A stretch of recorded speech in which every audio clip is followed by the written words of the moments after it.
Alright, guess what? Baju raya aku dah sampai. So pada video kali ni aku nak try baju raya aku. Aku beli baju kurta dengan sampin.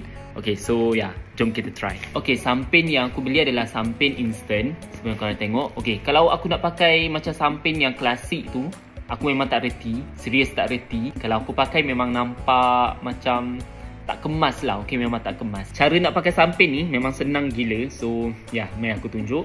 Okay, dekat samping ni dia ada velcro. So senang je nak pakai.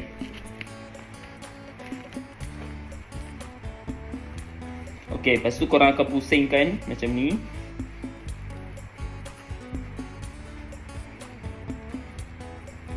Masukkan dalam ni.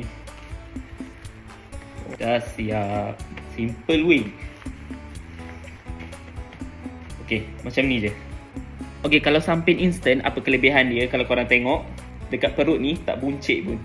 Faham tak? Kalau yang klasik punya, kalau kita gulung-gulung tu kan, dia nampak besar kan dekat perut tu kan. Tapi yang ni tak. So memang kemas lah. Alright, next aku akan pakai kurta pula.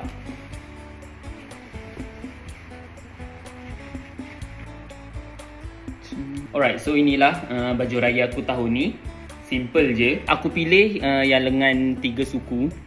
Okay, sebab aku ni cepat panas. So kalau ambil yang lengan 3 suku ni, kurang lah panas tu. Okay, faham tak?